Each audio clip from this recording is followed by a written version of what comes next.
2019, Lori moves to Rexburg. Right. Did you know she was going to move? Did she talk with you about this before? Yep. Well, she didn't decide until, I think August, maybe. And how did she break the news to you? Well, she said that first she thought Chad would come to be with her in Arizona.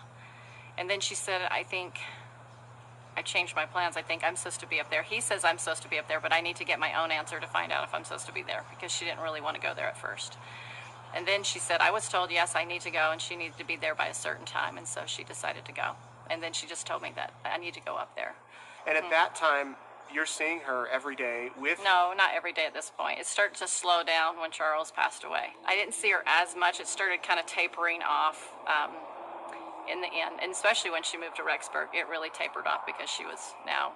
And then plus she had been to a few different places, Hawaii and Texas, and so, you know, obviously I couldn't spend every day with her. So Yeah. it started to taper down after she started moving more. And before Charles passed, you're talking to her a lot, and is she telling you that she wants to get a divorce, or she's saying Charles is pushing this divorce on me? She says that he wants to get it, but she does not want to. She doesn't want to go through another divorce again. I want to get back to that in a minute. But in September, she moves. She tells you that she needs to go up there. And what was your reaction about Chad telling her she needs to come up there, knowing that Chad still has the wife and 5 kids? Yeah, well, we talked about that. I'm like, isn't that going to be awkward? She was uncomfortable with it. She believed that Tammy was going to pass away, though, before she got up there. And that didn't happen. She didn't pass away before she got up there.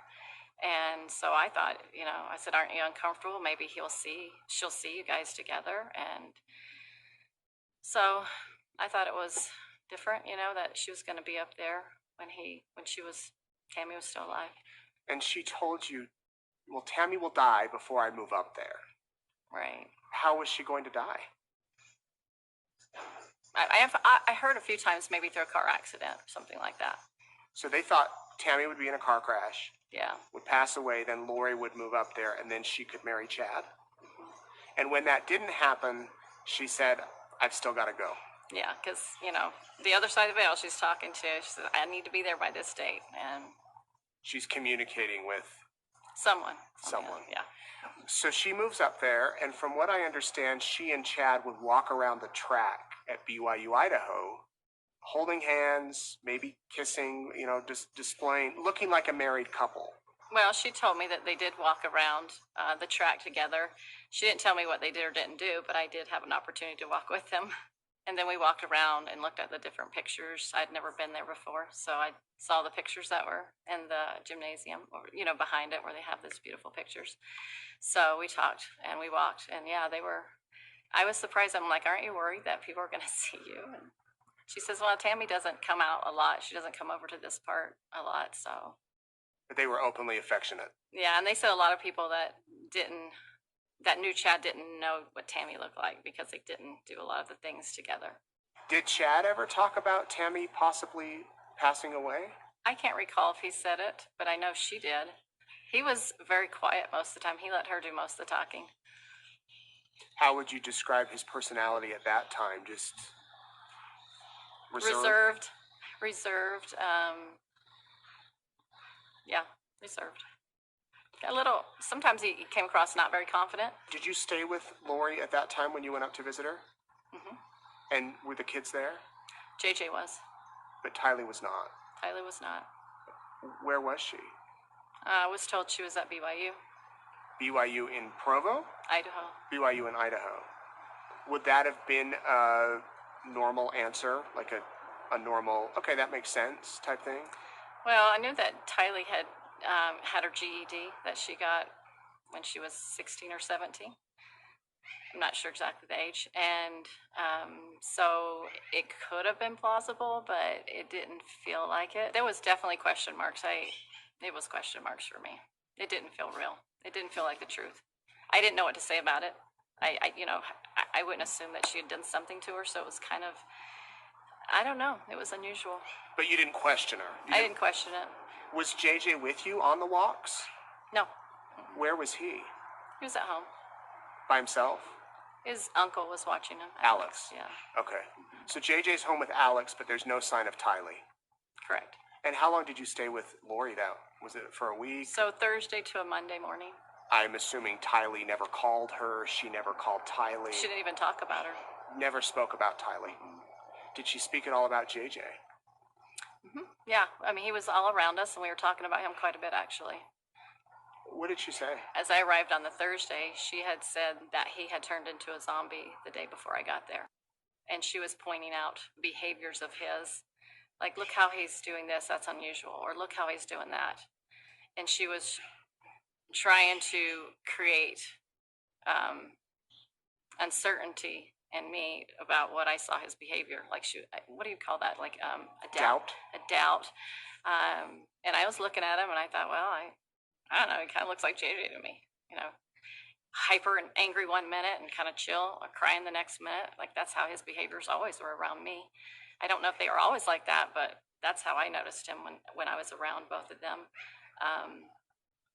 And she just gave me a few scenarios of different things he would say. That sounded a little unusual. I didn't hear him say it, but she would share things like he said this or he said that.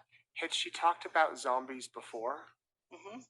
And what did she tell you before JJ? What did she teach you about zombies and belief in zombies?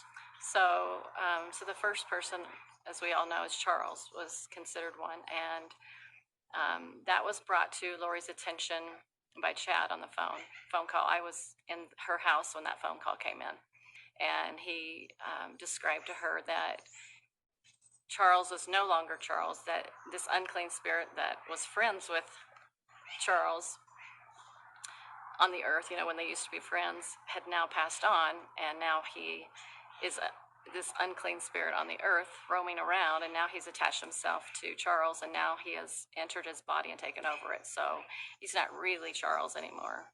He's now this guy named Ned Snyder. And so it was when she told me, and she seemed blown out by it. You know, I could tell she was like, that is really different. And she told me, and I thought, that is very unusual. It was just, you know, because Chad had this influence on people because he had visionary experience. You know, he could see things. At least he said, you know, he portrays that he did. But I do believe that when you think somebody can see things or have visionary experiences about things, you tend to kind of believe them more than the average person.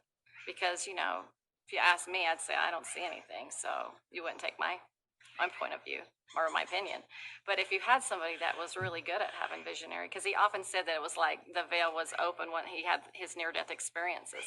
So he often said that veil is open all the time. So he had this way of seeing things that Lori and I didn't have that we didn't have that gift of seeing. But I do have come to understand that that gift has been manipulated by the adversary. And so... By Satan. Absolutely. She told him all of this. She did. And you're saying Lori even felt uncomfortable with that information that Chad had told her? In the first day, I'll say the first day that she was trying to absorb it, I knew it was new for her. And Chad's the one that called Lori and Absolutely. said, an evil spirit has attached himself to Charles. That's right. Named Ned. That's right. Any idea where that name came from? I don't know how he got his information, other than she would say he would often sit in his portal and receive revelation about people. So he's sitting in the portal most likely and received that. And he's telling Lori, you know, Charles has this evil spirit. He's a zombie? I'm not sure if they used that word in the beginning. Okay. They didn't use that word right away. They probably said that someone has taken over his body named this Ned Snyder. She tells him, he becomes worried, actually goes before a court and says she needs to have a mental, you know, psychological evaluation. Correct. Did you go with her to that evaluation? I did. And what was that like? They received her, and she said, oh, you know, she passed with flying colors, and she got out quickly, and I waited on the outside for her. You know, and then Tylee is actually the one that picked us up from there. And when you say passed with flying colors, do you know what they did? Was it just an exam where she filled out a questionnaire, or she met with a doctor? They went in the back room and they just talked to her about all kinds of stuff and asked her all kinds of questions. She didn't tell me in detail all the things I probably didn't want to know, but yeah, she seemed that she wasn't evaluated as mentally ill. So they said that she's like, oh, you're fine. We know that you're not mentally ill. I mean, that's what she told me that they said to her. So Do you think she was honest with them in her religious beliefs, or did she lie and give them the answers they wanted to hear? I don't know. I don't know what they asked her. I mean, I didn't. I should have asked her that, but I didn't. So she gets out of there, and is that when the whole incident with her purse happened? Shortly after. And tell me about that. She accused Charles of stealing her purse from the car, right? Correct, right. So she went to drop off JG at the school that he goes to.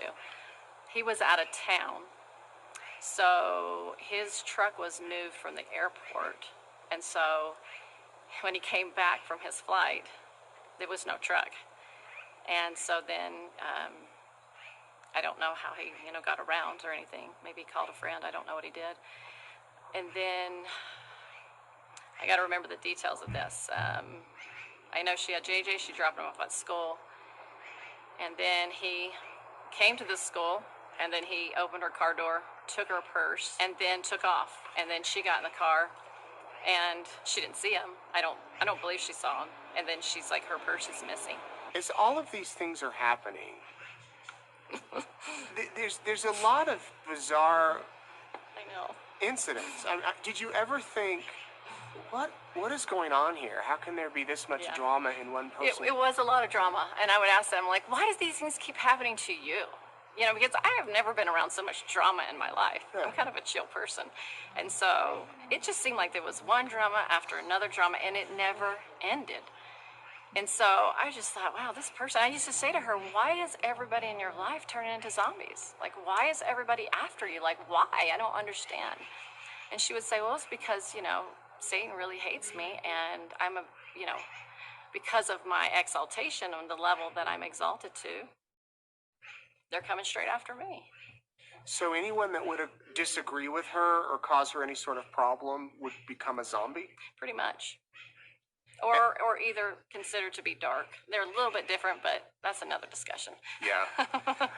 From what I understand, Lori knew how many zombies were in every state. Yeah. And she could tell who was a zombie and who wasn't. Well, not their name. She couldn't know the whole world's names, so she would just have a number Chad would give her. Like, I guess he would receive revelation on, okay, there's this many. So it was their commission, though, to get rid of all the zombies before, tribulations came upon us. That was their goal. And how would they get rid of the zombies? Through some kind of prayer that they would do, which they believed was effective, because they'd go back and, check in the portal to how many died, and the number would come up, 10,000 died or whatever, but there was no way of knowing it was real. Does that make sense? I mean, you have to say, does that make sense, Nate? I know. So let me get this straight. They're saying there's 10,000 zombies in Idaho. Go into the portal, say the prayer, come out and say, oh, we got rid of 1,000 of them. Something like that. Let's talk a little bit about Charles, and then we'll get back to September when you got to the house. Because from what I understand, Lori received a revelation that Charles was supposed to die in an accident on his way home from Texas. Correct. He didn't die. So what was her reaction at that point? Well, I asked her, I'm like, why didn't he die? You were told he was supposed to die. Why didn't he die?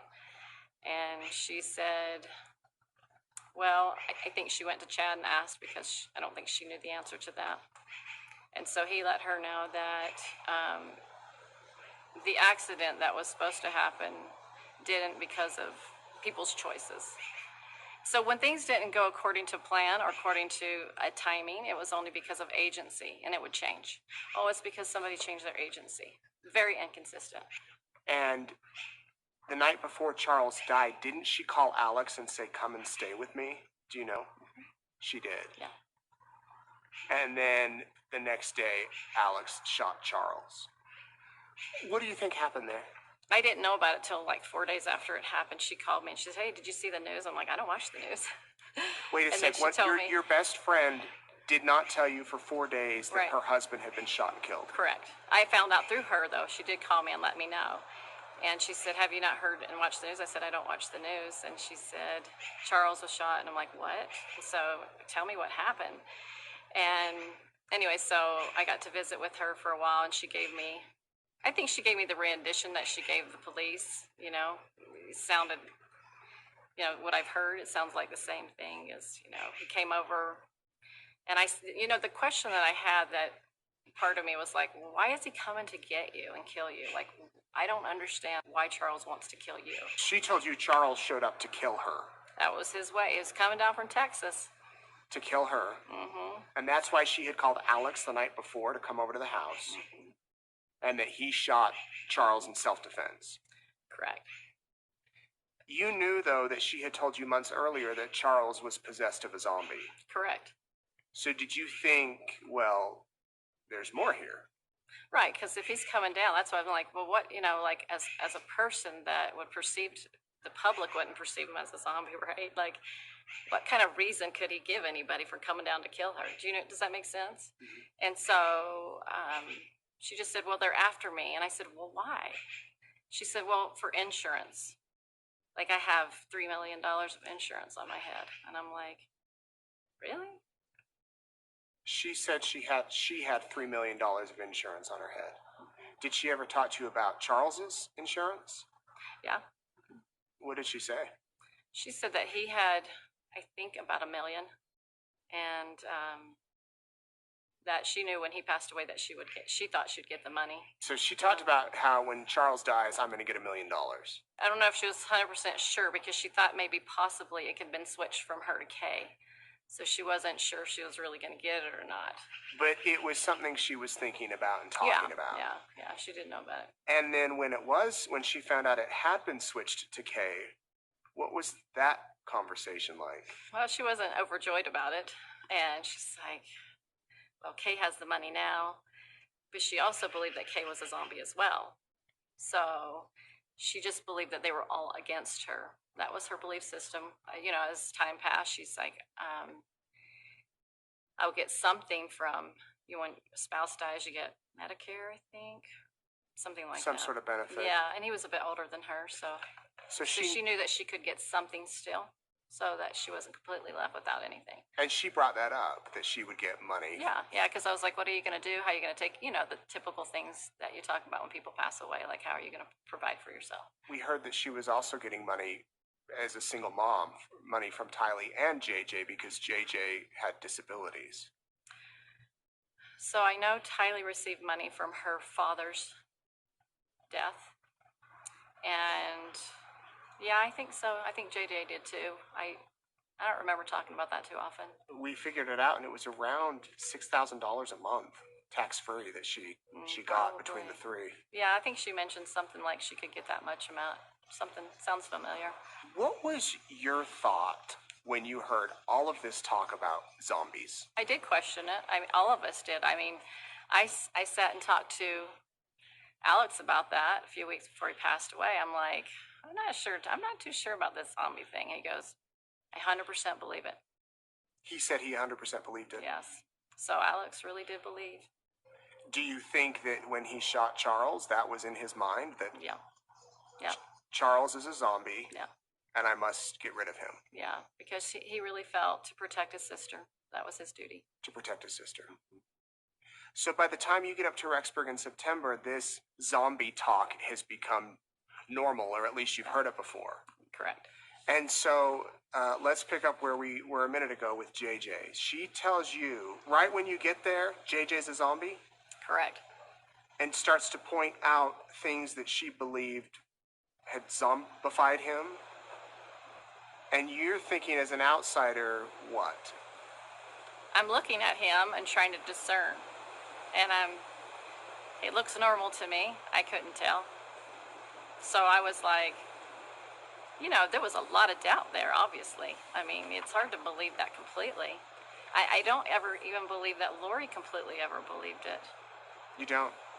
I think she, like when you want to believe something sometimes and you listen to people tell you, like maybe she was listening to Chad, or maybe because of why it was happening, sometimes you really want to believe stuff just because you want, the outcome is much what you're desiring to have. And so, yeah, I don't know if I think she believed it to a certain level. I'll just say that. But I don't know. I'm not confident that she 100% believed it. It sounds to me that Chad was kind of calling the shots. She would say, he's so much better at getting revelation than me. So I used to get a lot, but I rely upon him a lot more now. So she trusted his because she was not considered a visionary, right? So he would tell her, these people, whoever was around her, these people are doing this, they're doing that, they're dark or they're zombie or whatever. He was the one that she would call and ask those questions. She said she wasn't very good at getting the answers. Do you think Chad told her that JJ had become a zombie? I think so, yeah. So she tells you all these things. You're kind of like, he looks normal to me, looks like normal JJ. Yeah. Did it worry you at all that, oh no, look what happened when Charles became a zombie? Something might happen to him? I didn't think she would do that because that's her boy, you know. We had actually a talking about this. She goes, well, it's time for JJ to, I don't know how she worded it, but it was something to the effect, it's time for, he's in the way of our mission, so we need to send him to Kay's house. That was kind of like the idea, is what can we do? And so we talked about Kay, and we talked about some of her family members that could actually take him on. And so we talked about, what that conversation would be like with Kay, and she wasn't sure if Kay would really receive him. And so we talked about just different ideas about, him going there. And so that was the plan that I knew of, is he's going to Kay's house. She told me that. I know that from what I saw in one of the video clippings, that she also told a neighbor that as well. And so that's what I believe was going to happen to him. So I left thinking that that's where he was going, his case, for sure. I didn't doubt that. So as her friend, you're saying he's in the way of your mission. She said that. So you guys came up with a plan of, why don't we let Kay take care of him, or someone in Kay's family? Yeah. Had you dealt with Kay before? I met her briefly, but I didn't interact with her. Okay. It was like, hi, how are you? I'm Melanie. That was about it. So even though Lori had an issue with Kay, she was willing that day at least to say, yeah, we'll send JJ to Kay. Correct. You leave Rexburg. That's right. Thinking JJ's going to go to Kay's house. That's right. You never saw Tylee the whole weekend. Correct. Because she was at college, allegedly. What happens from there? This is where there's a big turn in my life. This is when it hits the fan. This is the part that I hate talking about. Yeah. This was hard for me. I'm sure I talked to her a few times on the phone. She did express that he went to Kay's house. Okay. So I don't know when she told me, but I would say within a short period of time after I left. She called and said he's at Kay's. Right. And she said, oh, yeah, we met up in the airport and she received him and he's going to go stay. I mean, she gave me the whole story. The whole story. So I just, I believed it. And it's about Thanksgiving and everything changed. I thought he was, and I get a call from Chad 2 days before Thanksgiving. I still feel emotional about it. He said, Melanie, it's Chad. When the police call, don't pick up the phone. And my heart just dropped. I was so confused. I'm like, what? He says, yeah, the police are over at Lori's house checking on JJ. And I'm like, JJ's not with Kay? No. My heart dropped deeper. And I just knew something was wrong, but I didn't know. I didn't understand. Like, when you believe your friends are good people, you couldn't believe that they could do something like that. What was Chad's demeanor like on the phone? Was he stoic? What was he like? He was very nervous. He was nervous. He was very scared. He did not sound himself. Very unsure, very quivery almost. Yeah, it was a hard moment. So that call comes completely out of the blue. Out of the blue. Wasn't expecting that at all. He says, don't pick up the phone when the police call. He's scared. He's nervous. He says they're going to call you because they're at Lori's house. And she's going to tell them that JJ's with you. She's going to tell the cops that JJ's with you in Arizona. No, I was in Utah at the time. You were in Utah. Yeah. First of all, that's a bombshell that's just thrown. I can't even describe how I felt. They put me in a very awkward situation. Were you able to even question him, or was your mind just? I was questioning in my mind, but verbally, there was nothing coming out really. I did say, why? She said, well, Kay is trying to kidnap him. And I said, how do you know that? Well, through emails. You know, the emails. I said, I have not read your emails. What do they say? She said, Kay had mentioned, it's not like I'm going to kidnap JJ or anything. And I did think to myself, that doesn't sound like a threat. How soon after did Lori then call? I can't recall, but it was soon after. Soon after. And what does she say?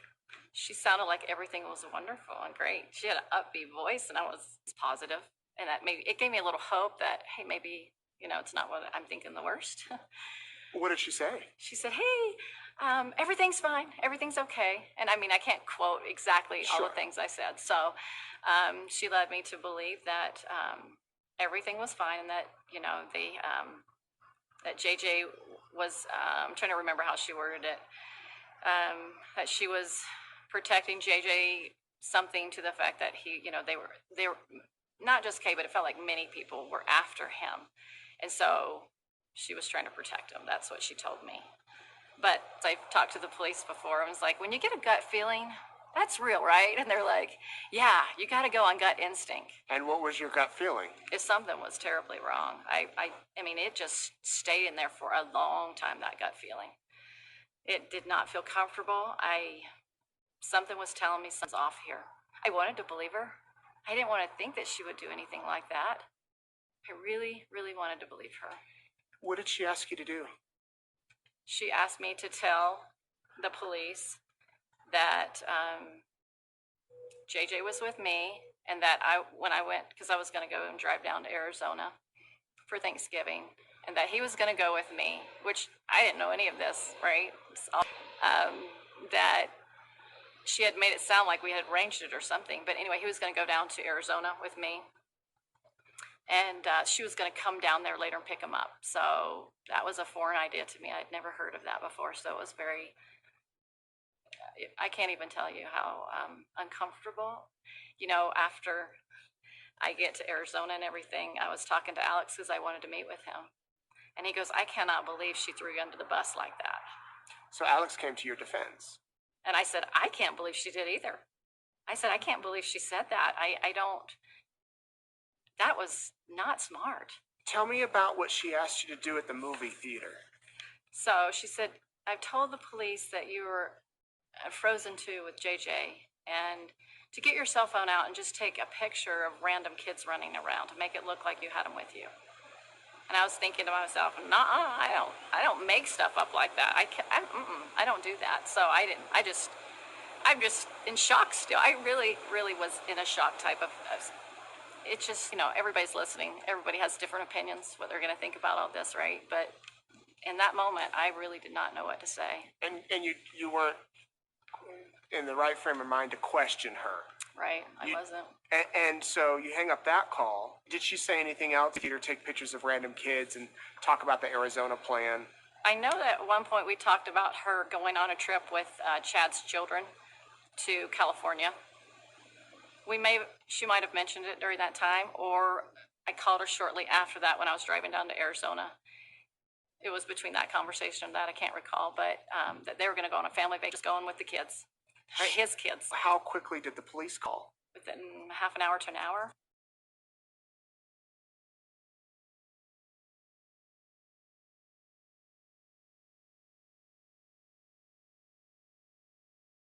After thinking and pondering and talking to a really good friend, I'm like, there's something off. And I admitted, I said, I'm very, very concerned about this zombie idea. I really don't believe it.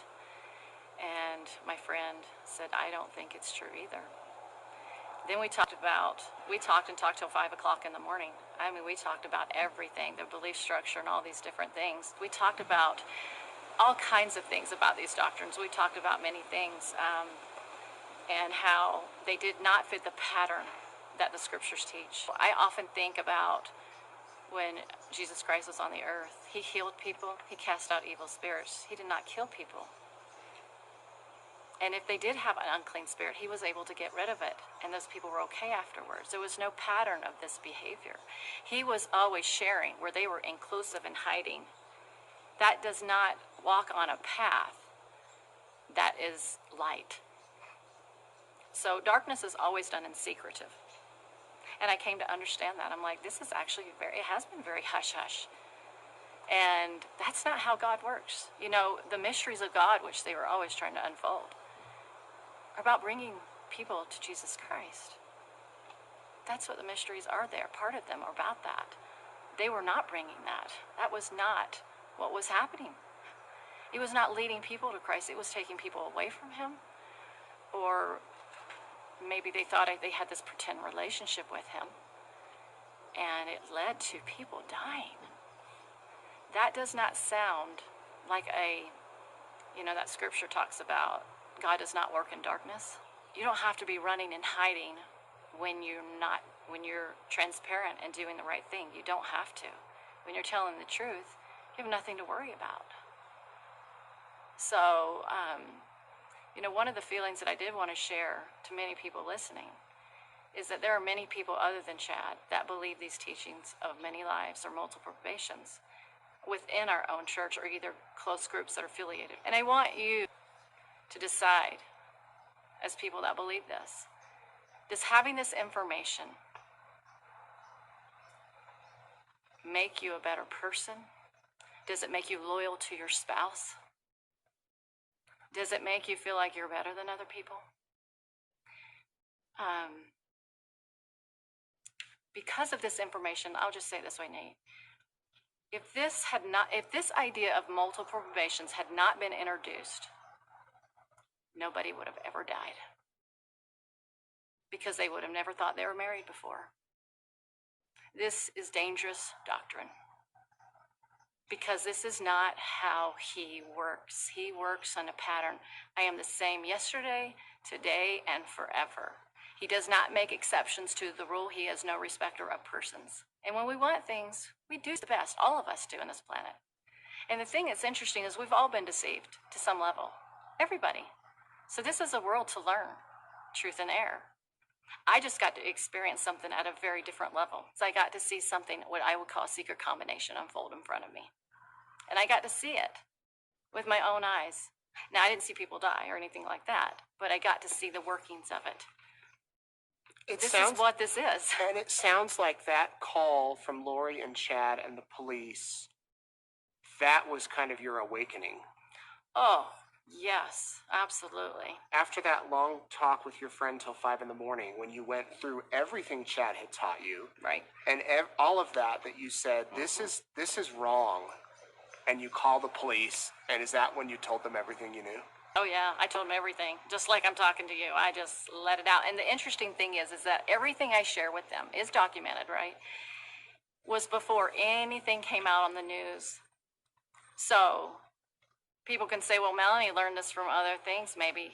Oh no, Melanie didn't. This was back in December. This was back in December, the early part of December, before the first release, the press release, because we talked about the dates to make sure, it was accurate. And I knew that I was, but I just wanted to make sure. And I said, look, this is stuff I know. So when I go to the police and share all these things about multiple probations, they were married before, people or zombies and things like that, they were not surprised when they were looking at me. They were like, the police weren't. And I was like this, it was hard to say it. I couldn't even say the word zombie when I first talked to them. It was just too painful to say it because I'm like, oh, this is so jacked up. And yet they go, we've heard stuff like this. It's okay. We've heard all kinds of stuff coming, We've been police for a long time. We've heard a lot. And so you knew at that point that this was foolish, and you were embarrassed. Yeah, absolutely. I said, I'm gullible. And the reason that you want to make it clear that it's not like you picked all this up over the past few weeks. You knew this and said this back in December. Oh, yeah. Before any of this came out. Absolutely. And I was on her team, right? Not on the opposition's team. Team so Lori. I wasn't, you know what I mean? If we were going to call them teams, I wasn't affiliated with Charles or anybody he was affiliated with. I was only affiliated with this small group of friends. And when I shared everything I did, it was the same things you could read on those court documents that Charles presented, which I didn't know all that stuff was on there, you know, because they started exposing that on the news. So the stories, you know, for all those that do believe in Chad and love him, and I love him too, and I know his family loves him, but I knew about these things before the news released it, and it is documented. So I am only here to share the truth because of those that passed away and that justice needs to be served. My hope is that they will look into their hearts and start to repent of the things and confess the things they did. Chad and Lori. But it's hard to do that when if you're Lori, think about this, and my heart breaks for her. She's got to admit that these people are dead, and it was because of their teachings and their ideas that they had these things happen. It's hard to admit that. You would have to admit that you actually had something to do with the death of, you know what I'm saying? Does that make sense? And so it's hard. Children. So it would be hard to say my belief systems are false, because then she would have to say, yeah, this happened. I do feel sorrow for everybody involved, both sides, because everybody's hurting from this. She's in the jail now. She doesn't get to be with Chad, who she loves. That's what she wanted so badly. And now she can't even be with him. It was a fatal attraction that led to their separation and people passing away. It's a tragedy.